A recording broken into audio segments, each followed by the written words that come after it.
Hi friends, welcome back to Hyderabadi సాల్మిక్షర్. తెలంగాణ రాష్ట్రం ములుగు జిల్లా తాడ్వాయి మండలంలో ఉన్నటువంటి మేడారం సమ్మక్క సారలక్క జాతరకైతే వచ్చేసామండి. అది కూడా టీజీఎస్ ఆర్టీసీలోనే. ఎందుకంటే ప్రైవేట్ వెహికల్ ని అయితే చాలా దూరంలోనే ఆపేస్తారన్నమాట. గవర్నమెంట్ బస్సులు అనుకోండి కొంచెం గద్దెలకు దగ్గరలోనే ఆపేస్తారు. అందుకోసం అనేసి ఎప్పుడైనా కానీ మేము ఆర్టీసీ బస్సులో రావడానికి ఇష్టపడతాము. పైగా సేఫ్ అండ్ సెక్యూరిటీ కూడా. అంతేకాకుండా లేడీస్ కి అయితే ఆధార్ కార్డు ఉంటే ఫ్రీగానే సర్వీస్ ఉంది. హైదరాబాద్ లో కేపీహెచ్పీలో కూడా పెట్టారు. కాకపోతే ఏంటంటే జాతర స్టార్ట్ అయిన రోజుల్లో నుంచి పెట్టారనమాట, ముందు పెట్టలేదు. అందుకోసమనే మేము ఉప్పల్కి వచ్చేసి ఉప్పల్లో నుంచి అయితే బయలుదేరామండి. ములుగులో నుంచి కూడా డైరెక్ట్ గా ఉంటాయి. హన్మకొండకు వచ్చేసి అక్కడ ములుగుకు వెళ్ళి ములుగు నుంచి కూడా డైరెక్ట్ బస్సులు ఉంటాయి. అలా వచ్చేసిన తర్వాత ఇక్కడ లోకల్లో ఆటోలు అండి. జంపన్న వాగుకు అయితే 30 రూపాయలు తీసుకుంటున్నారు పర్ పర్సన్ వచ్చేసి. అలా తీసుకొని అయితే జంపన్న వాగుకు రీచ్ అయ్యాము. జంపన్న వాగులో స్నానాలు చేసిన తర్వాతనే అమ్మవార్ల దర్శనానికి వెళ్ళటం ఇక్కడ ఆనవాయి. అందుకోసం అనేసి అందరూ కూడా జంపన్న వాగుకు వస్తున్నారు. జంపన్న వాగు చాలా పెద్దగానే ఉందండి. రెండు వైపులా కూడా, ఇటువైపు అలాగే ఆ వైపు కూడా ఉంటుందన్నమాట. రెండు వైపులా కూడా చుట్టూ కూడా స్నానాలు చేస్తూ ఉంటారు. ఇక్కడ ట్యాప్లను అరేంజ్ చేయటం జరిగిందండి. అలాగే ఇక్కడ వేడి నీళ్ళు కూడా ఉన్నాయి, చూడండి అమ్ముతున్నారు. చలి బాగా ఉంది కదా, అందుకోసమని చిన్న పిల్లలకు పెద్దవాళ్ళు ఉంటారు కదా, అందుకోసమని మైక్ లో అనౌన్స్ చేస్తున్నారు. వేడి నీళ్ళు అమ్మబడును, ఛార్జింగ్ పెట్టబడునంట. పెద్ద బకెట్ అయితే 100 రూపాయలట, చిన్న బకెట్ అయితే 50 రూపాయలట. టీ కాఫీలు కూడా అమ్ముతారంట. బాగుంది కదా బిజినెస్. సూర్యుడు వీడియోలో కనిపించట్లేదు కానీ ఆరెంజ్ కలర్ లో భలే అందంగా ఉన్నాడు. ఇప్పుడు ఉదయిస్తున్నాడు. రథసప్తమి రోజున ఇది కూడా. సూర్యం ప్రణమామ్యహం. బోలెడంత బిజినెస్ అండి, ఎవరి బిజినెస్ వాళ్ళదే. పువ్వులు, కొబ్బరికాయలు, లాస్ట్కి వస్తే పరకట పుల్ల అంటే పళ్ళు తోముకున్న పుల్లల దగ్గర నుంచి బొట్టు వరకు, స్నానాల వరకు కూడా అంతా బిజినెస్ మయం. ఇలాంటి జాతరల వల్ల మామూలు ప్రజలు కూడా బిజినెస్ చేసుకొని సంపాదించుకునేటువంటి సమయం ఇది. ఇక జంపన్న వాగులోకి అయితే వెళ్ళలేదు కానీ ఆ ట్యాప్స్ కిందే స్నానాలు అయితే చేసేసామండి. చన్నీళ్ళే కానీ వెచ్చగానే ఉన్నాయండి. అంటే పొద్దున్నే కదా స్నానాలు చేసింది, అందుకోసమనే వెచ్చగా ఉన్నాయేమో మేబీ భయపడుకుంటూనే వెళ్ళాం కానీ అసలు చల్లగా లేవు, వెచ్చవెచ్చగానే ఉన్నాయి. స్నానాలు చేసేసి ఇదిగోండి ఇలా ఏర్పాటు చేయడం జరిగింది. జంపన్న వాగు దగ్గర ఇసుకలతోటి ఇలా పెట్టేసి, ఆ కంకవనాలు ఉంటాయి కదా అవి పెట్టేసి, పసుపు కుంకుమలో అన్ని భక్తులు ఇక్కడికి వచ్చి పూజలు చేసుకోవడానికి వీలుగా చుట్టూ మళ్ళీ ఇసుకతోటి ఇలా పెట్టి 10 ఫీట్ల దూరంలోనే ఇలాంటివన్నీ ఏర్పాటు చేశారనమాట. అంటే జనాలు మళ్ళీ కిక్కిరిసిపోయి తోపులాటలు ఆ వాగులో పడకుండా ఇలా పెట్టారనమాట. ఇక ఆడవాళ్ళు బట్టలు మార్చుకోవడానికి స్పెషల్గా రూమ్ లాగా అరేంజ్ చేశారు.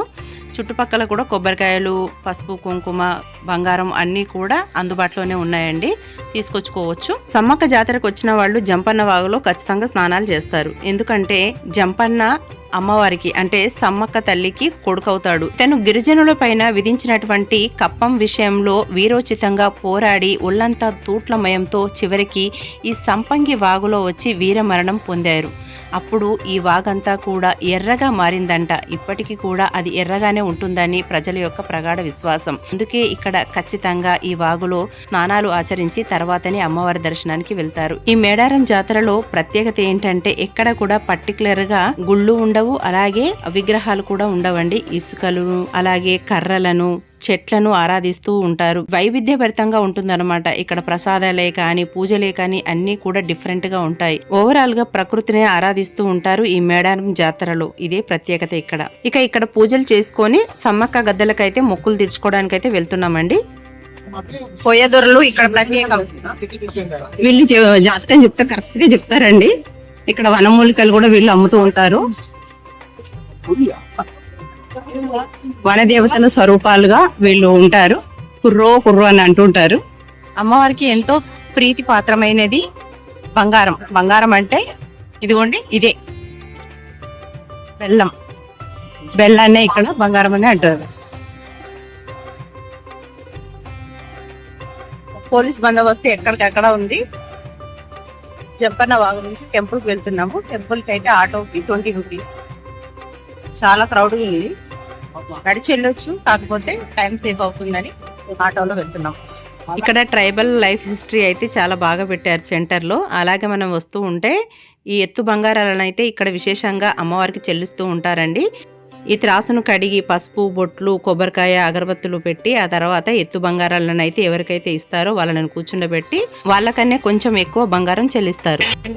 మనకు ఇక్కడ బంగారం, కొబ్బరికాయలు, పువ్వులు, గాజులు అమ్మవారికి ప్రతిది కూడా ఇక్కడ దొరుకుతున్నాయి. అందరు ఇక్కడ కొనుగోలు చేసి క్యూ పద్ధతి ద్వారా వెళ్తున్నారు లోపలికి.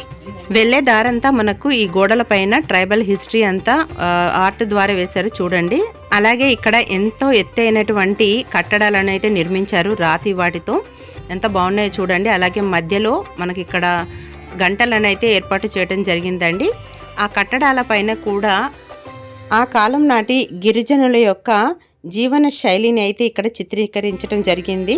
ఇదిగోండి ఇక్కడ ఎంట్రన్స్ లోనే కొబ్బరికాయలు కొట్టే ప్లేస్ గా పెట్టడం జరిగింది. ఇక్కడే కొబ్బరికాయలు కొట్టుకొని వెళ్ళాలి లోపలికి. మనకి ఇదిగోండి ఇక్కడ నుంచి చూస్తేనే అమ్మవార్లు మనకు దర్శనం ఇస్తూ ఉన్నారు. బహిరంగ ప్రదేశంలోనే మనకి ఇక్కడ అమ్మవార్లు దర్శనం ఇస్తూ ఉంటారు. ఇక్కడ గుళ్ళు ఉండవు, గోపురాలు ఉండవు, విగ్రహాలు ఉండవు. అంతా ప్రకృతి సిద్ధంగానే ఉంటుంది ఇక్కడ దైవత్వం అనేది.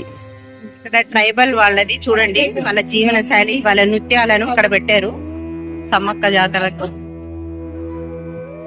ఇక్కడ కొత్తగా ఏర్పాటు చేసిన గోడల పైన ఎంత బాగున్నాయి చూడండి. వాళ్ళ నమూనాలు, వాళ్ళ లిపి అనుకుంటా రాసి పెట్టారు ఇక్కడ. ఈ టెంపుల్ కి ఆపోజిట్ లోనే మేడారం ఆదివాసీ మ్యూజియం అయితే ఉందండి. దానికి సంబంధించినటువంటి వీడియో మన ఛానల్లో ఉంది, చెక్ చేయండి, చాలా బాగుంది. నక్షత్రాలు, సూర్య చంద్రులు, వాళ్ళు వాడినటువంటి వస్తువులను, అప్పటి కాలపు నాటి జీవన విధానాన్ని, శైలిని, అలాగే వారి పంటలను, వారి ప్రదేశాలను చూపించడం జరిగింది. ఇదిగోండి ఇవి చూస్తున్నారు కదా, ఇవి బ్యాంబూ స్టిక్. అంటే ఎక్కువ కంకణం ఉంటుంది కదా ఇక్కడ, ఎక్కువగా ఇలాంటి వెదురు కర్రలే ఉంటాయి కాబట్టి వాటిని ప్రతిబింబించేలా పెట్టారు. అంతేకాకుండా ఇక్కడ చూడండి ఎంత బాగున్నాయో. గిరిజనులకు సంబంధించిన ప్రతి ఒక్క విషయాన్ని ఇక్కడ గోడల పైన అయితే చాలా చాలా బాగా చిత్రీకరించారు. ఆ శిల్పులకు హ్యాట్స్ ఆఫ్ అని చెప్పాలి. కొబ్బరికాయలను కొట్టేసి ఎంట్రన్స్ నుంచి అయితే లోపలికి వెళ్తున్నామండి. చూడండి అప్పటికి ఇప్పటికీ మేడారం సమ్మక్క జాతర మొత్తం మారిపోయింది. అట్మాస్ఫియర్ అంతా కూడా, టెంపుల్ సరౌండింగ్స్ అన్ని కూడా చూడండి ఎంత బాగుందో. అయితే అప్పటిది మిస్ అవుతున్నాం అనేసి అంటున్నారు చాలా మంది. చూడండి ఫొటోస్, వీడియోస్ అందరు ఫుల్ అనమాట. ఈ జాతరలో స్పెషల్ చూడండి, ఆ కాలముకి ఇప్పటికీ కూడా ఏం మారలేదు. పిల్లల్ని భుజాల మీద ఎక్కించుకొని తీసుకెళ్లే పద్ధతి, పిల్లలు పెద్ద అయ్యాక చెప్పుకునేటువంటి గోల్డ్ మెమరీ అండి ఇది, స్వీట్ మెమరీ కూడా. ఇక్కడ గంటలే ప్రధానం అండి, ప్రతి చోట గంటలను కడుతూ ఉన్నారు చూడండి. అలాగే భక్తులు కూడా ఈ మొక్కులను చెల్లించుకుంటారు. గంటలు కట్టే పద్ధతి అనేది చాలా కాలం నుంచి ఉంది. వాళ్ళ మనుషులేండి పైకి లోపలికి వెళ్తున్నారు. పాత సమ్మక్క జాతరలో ఫస్ట్ సారలమ్మ ఉండేదండి ఎదురుగా, కానీ ఇక్కడ మనకు సమ్మక్క అమ్మవారే ఫస్ట్ దర్శనం ఇస్తున్నారు. రివర్స్లో ఉంది, ఇది కొంచెం కన్ఫ్యూజింగ్గా అనిపించింది అందరికీ. ఇక్కడ వాలంటీర్స్ అయితే ఉన్నారండి. మనం తీసుకెళ్ళినటువంటి మొక్కులను, అంటే వడిబియ్యమే కావచ్చు, బంగారం అంటే బెల్లంనే కావచ్చు, గాజులు, చీరలను, సారలను, అన్నింటి మొక్కులను అయితే తీసుకెళ్లి అమ్మవారికి అయితే ఓడికి చేరుస్తున్నారు. మనకు కూడా రివర్స్లో ఇస్తున్నారు కొన్ని. అలా తీసుకొని సమ్మక్క దర్శనం చేసుకొని అయితే వెళ్తున్నాము. మళ్ళీ గంటలను కొడుతూ వెళ్తున్నాం అనమాట. ఈ గంటలను మోగించి మేము వచ్చాం తల్లి, మా మొక్కులను తీర్చుకుంటున్నాము అని సంతోషంగా అమ్మవారికి విన్నవించుకున్నట్టు. పిల్లలకి నత్తి ఉన్నా, పిల్లలకు మాటలు రాకపోయినా ఈ గంటలు కడుతూ ఉంటారు. ఇందాకే చెప్పుకున్నాం కదండి, ముందుగా సారలమ్మ తర్వాత సమ్మక్క అని. మేము కన్ఫ్యూజ్ అయ్యామేమో అనుకున్నాము, కానీ కాదు, మేము కరెక్ట్గానే వచ్చాము. ఎందుకంటే ఎంట్రన్స్ నుంచి వచ్చాం కాబట్టి ఫస్ట్ సమ్మక్క అని పెట్టారు, తర్వాత సారలక్కని పెట్టారనమాట. ఇప్పుడు సారలమ్మ అమ్మవారి దగ్గరికి అయితే వెళ్తున్నాం. ఇదిగోండి ఇప్పుడు మనం చూస్తున్నదే సారలమ్మ గద్దె. ఇక్కడ కూడా అక్కడ ఎలాగైతే సమ్మక్క తల్లికి చెల్లించుకుంటామో మొక్కులు, అలాగే ఇక్కడ కూడా అమ్మవారికి మొక్కులను అయితే చెల్లించాల్సి ఉంటుంది. అలా వెళ్తుంటే ఇక్కడ చూడండి ఎదురుగా మనకు వీళ్ళు వస్తూ ఉంటారు కోళ్ళను తీసుకొని. ఈ కోళ్లను ఎగరేయమంటారు, 10 రూపాయలు తీసుకుంటారనమాట. మీకు ఏ కోరికలు ఉన్నా కానీ ఇక్కడ కోరుకోండి. ఇల్లు కావాలా, పెళ్లి కావాలా, ఆరోగ్యం కావాలా, ఏది కావాలంటే అది అమ్మవారికి మొక్కుకొని ఆ కోడిని అలా ఎగిరేయండి అని అంటారు. అంటే కోసేది ఏమి ఉండదండి, అలా ఎగిరేయాలి. వాళ్ళు తాడు పట్టుకొని ఉంటారు. అలా మనం దండం పెట్టుకొని మనం కోరిన కోరికను మొక్కుకొని ఎగిరేయాలన్నమాట. ఒకసారి ఎగిరేస్తే 10 రూపాయలు, అలా 3 సార్లు వేస్తే 30 రూపాయలు అనమాట. మాకు 20 రూపీసే తీసుకుందిలేండి. అలా మా వారిని ఎగిరేయమంటే ఆయనకు ముందే కోపం, ఎందుకంటే ఆ మూగజీవాలను అట్లా ఎగిరేస్తే అవి భయపడతాయి అనేసి. అందుకనే మా అబ్బాయి కానీ మా వారు కానీ దగ్గర కూడా రాలేదు. కానీ మన ఆచారాలు, పద్ధతులు మొదటి నుంచి నేను చూస్తున్నాను కాబట్టి వాటిని పాటించాలని అలా పాటించాను. అలాగే సారలమ్మ అమ్మవారికి వడిబియ్యాన్ని బంగారాన్ని అన్నీ తీసుకొని వచ్చేసి అయితే మూటగా కట్టాను ఇంటి దగ్గరే. అక్కడ నుంచి తీసుకొచ్చేసి అయితే వీళ్ళకి ఇచ్చాను. ముట్టిపోయినాయి. అమ్మవారికి అయితే తీసుకెళ్లి పెడుతుంటే ఎంత సంతోషమో అనిపించిందండి. అలాగే వాళ్ళు కూడా మనకు తిరిగి బంగారాన్ని అయితే ఇచ్చారు. అయితే మనది మనకి ఇవ్వరు, అక్కడ ఏది ఉంటే అది ఇస్తారు. అలాగే సమ్మక్క అమ్మవారి దగ్గర కూడా గాజులు అయితే ఇచ్చారు. చాలా హ్యాపీగా అనిపించింది వేసుకున్నాను వెంటనే. ఎప్పుడైనా గద్దెల వరకు లోపల వరకు వెళ్ళి మనం సమ్మక్కను పట్టుకునే వాళ్ళము, అలాగే సారల అమ్మవారిని కూడా ఇబ్బంది అయినా కానీ అన్నిటినీ పట్టుకొని మనము మన చేతితో తడుముకొని అమ్మవారికి దగ్గరుండి సమర్పించే వాళ్ళం. ఇలా కట్టడం మూలాన చుట్టూ గ్రిల్స్ ఉన్నాయి కదా, ఇవ్వడానికి అయితే కుదరట్లేదు. ఇదిగోండి పెద్ద హోల్ పెట్టారు కదా, ఇందులో నుంచి అయితే పెద్ద పెద్ద బెల్లం బుట్టలు ఇస్తారు. అదే మనం విడిగా ఇస్తేనేమో చిన్న చిన్న అయితేనేమో సందులో నుంచి ఇవ్వాల్సి ఉంటుంది. చూడండి ఇలా ఇదిగోండి నాకైతే బంగారాన్ని ఇచ్చారు. చాలా హ్యాపీ, నిజంగా బంగారం వచ్చినంత హ్యాపీగా ఫీల్ అయ్యాను. చూడండి ఈ లోపల అయితే ఈ వీటిపైన ఇక్కడ కూడా గిరిజనుల యొక్క ముఖ్యమైనటువంటి శిల్పకళలను అయితే చెక్కటం జరిగిందండి. ప్రతిదీ కూడా నేనైతే చాలా జాగ్రత్తగా చూశాను. ఫస్ట్ టైం కదా, ఇంట్రెస్టింగ్ గా అనిపించింది. గంటలను పెట్టడం జరిగిందండి. అంతేకాకుండా అక్కడక్కడ చిన్న చిన్న గంటలతో ఇలా స్టెప్స్ వైజ్ గా పెట్టారు. అవి ఏంటంటే అమ్మవారికి బోనాలంట అండి. నేను మ్యూజియంలో చూసి తెలుసుకున్నాను. నాకు విచిత్రంగా అనిపించింది, అదేంటో తెలుసుకోవాలని అనిపించింది. కానీ మ్యూజియంలో అయితే క్లారిఫై అయింది. ఇప్పుడు మీరు చూస్తున్న అమ్మవారు ఆ గ్రీన్ కలర్ గా ఉంది కదా, అదేంటంటే నాగులమ్మ అమ్మవారికి కట్టించినటువంటి గద్దె అండి. ఈవిడ స్వయాన సమ్మక్కకి చెల్లెలు, అలాగే సవతి కూడా. నాగులమ్మ అమ్మవారు కూడా గిరిజనుల కోసం పోరాడినటువంటి వీర నారీమణి. అందుకోసమనే ఆవిడకు కూడా ఇక్కడ గద్దెలను నిర్మించి దేవతగా కొలుస్తూ ఉంటారు గిరిజనులు అందరూ కూడా. వీరితో పాటుగా గోవిందరాజు, పగిడిద్దరాజుల యొక్క గద్దెలు కూడా మనకు ఈ ఆవరణలోనే దర్శనమిస్తూ ఉంటారు. కనిపిస్తాయి చూడండి. మనం చూస్తున్నది గోవిందరాజు. ఇక్కడ అన్ని విగ్రహాలు ఉండవండి, ఇలాగా వెదురు కర్రలతో చేసినవే ఉంటాయి.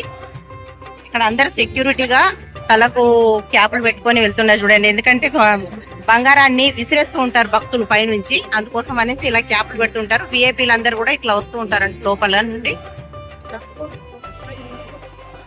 గోవిందరాజు గద్దెను దర్శనం చేసుకున్నాం కదా, ఈ పగిడిద్దరాజు గద్దెను మనం దర్శనం చేసుకుందాము. చూస్తున్నారు కదా, ఇదే శ్రీ పగిడిద్దరాజు గద్దె.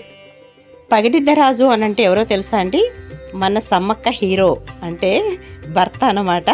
చాలా అందంగా ఉండేవాడంట. ఈ అందాన్ని చూసే చెల్లెలు నాగులమ్మ సమ్మక్కకు తెలియకుండా పెళ్లి చేసుకోవాలని ప్లాన్ చేసి పెళ్లి చేసుకుంటుంది. కానీ చివరికి సమ్మక్క తల్లి కూడా పగిడిద్దరాజునే వివాహం చేసుకుంటుంది. పగిడిద్దరాజు కూడా చాలా వీర పరాక్రమ శౌర్యాలు కలిగినటువంటి రాజు. గిరిజనుల కోసం చాలా వీరోచితంగా పోరాడినటువంటి నాయకుడు. ఫైనల్ గా మేడారం సమ్మక్క, సారలమ్మ, గోవిందరాజు, పగిడిద్దరాజులు వీరందరినీ కూడా దర్శనం చేసుకొని వారి ఆశీర్వాదాలు పొంది ఇక బయటకైతే వస్తున్నాం ఫోటోలు దిగి. వీళ్ళంతా ఎదుర్కోళ్లను ఇక్కడ ఇచ్చేవాళ్ళు అనమాట. ఎదుర్కోళ్లను ఎగరేస్తున్నారు. ఏదైనా కోరికను కోరుకొని ఎగరేస్తే కోరిక నెరవేరుతుందని చెప్తుంటారు. ఇక్కడ ఎదుర్కోళ్లను ఎగరేస్తే వేములవాడలో పోల్లాగలను కట్టేసినంత ఫలితం ఉంటుందంట. అందుకని కడుతున్నారు. 10 రూపీస్. పోలీసులు ఇక్కడ ఉన్న వాళ్ళని అయితే దూరంగా పంపించేస్తున్నారండి. ఎందుకంటే వచ్చేటువంటి భక్తులకు ఇబ్బంది కలగకుండా ఉండడానికి. ఇక్కడే అందరూ వ్యాపారం చేస్తున్నారు, అందుకోసమే పంపించేస్తున్నారు ఇలా. ఇక్కడ షాపింగ్ అయితే చాలా క్రేజీ అనిపిస్తుందండి. ఎందుకంటే చిన్ననాటి నుంచి ఉన్నటువంటివి ఫొటోస్ అయితే ఇక్కడ పర్టికులర్ గా తీసుకెళ్తూ ఉంటారు అమ్మవారివి.